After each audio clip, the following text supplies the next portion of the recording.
मैं बहुत जल्द अमीर बनने वाली हूँ दोस्तों, क्योंकि ये देखिए, मेरे घर में एक मेंढक है और ये हमेशा रहता है, या तो किचन में रहता है या फिर बाथरूम में रहता है। और ये इधर उधर भागता नहीं है। और गांव के लोग बोलते हैं ना कि जिसका घर में मेंढक रहता है उसको भगाना नहीं चाहिए, क्योंकि ये बहुत सारा धन लेकर आता है। और शायद मैं बहुत ही जल्द बहुत अमीर बनने वाली हूँ, पर मैं ये सब विश्वास नहीं करती हूँ। और ये मेंढक तो सूखा में रहने वाला मेंढक है।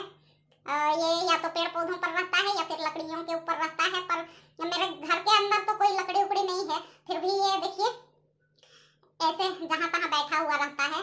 और मेरे घर के बाहर बहुत सारा लकड़ियाँ हैं और पेड़ पौधे भी हैं, पर उस पर ये नहीं रहता है, ये घर के अंदर ही रहता है। यही मेंढक के चलते ना दोस्तों मेरे घर में सांप वाप घुस जाता है। 13 तारीख से लेके 16 तारीख के बीच में मैं घर पर नहीं थी, मैं बाहर घूमने के लिए गई हुई थी। तो उस समय मेरा छोटा बेटा घर पर अकेला ही था।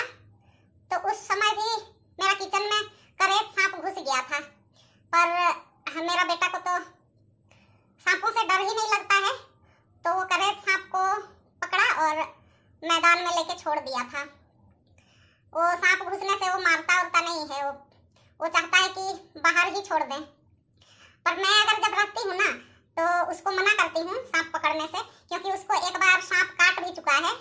तो मैं जब रखती हूँ उस समय तो मैं हॉस्पिटल तुरंत लेके जाती हूँ। उस समय भी मैं उसको हॉस्पिटल लेके गई थी तुरंत ही। मेरे यहाँ और एक तरह का मेंढक भी है दोस्तों, वो बलून जैसे फुला हुआ रहता है, वो भी भागता नहीं है, जहाँ तहाँ घुसे रहता है, भगाने पर भी नहीं भागता है। अगर भाग भी जाता है ना तो फिर वापस आता है। और यही सबको खाने के लिए मेरे घर में सांप घुस जाता है। ऐसे ढोंड़ और ढमना तो घुसता ही है, उसके अलावा करेत भी घुसता है, करेत सांप जो बहुत जहरीला होता है। और इस साल तो बस एक ही बार दिखा है, और नहीं तो पहले साल में 3-4 को दिख जाता था। इस साल एक ही दिखा है अभी। और वही करेत सांप से ही ज़्यादातर डर लगता है, कहीं रात को ना काट दे। जब हम लोग सोए रहेंगे तब अगर काटता है और हम लोग को पता नहीं चलता है, तब उसमें ज़्यादा दिक्कत है। और ऐसे ऐसे तो जब मेरा बेटा को शाम के टाइम में काटा था उस समय तो मैं तुरंत उसको हॉस्पिटल लेके गई थी। वहाँ तुरंत ही ब्लड टेस्ट हुआ था और 1 सप्ताह ट्रीटमेंट चला था, उसके बाद वो ठीक हो गया था।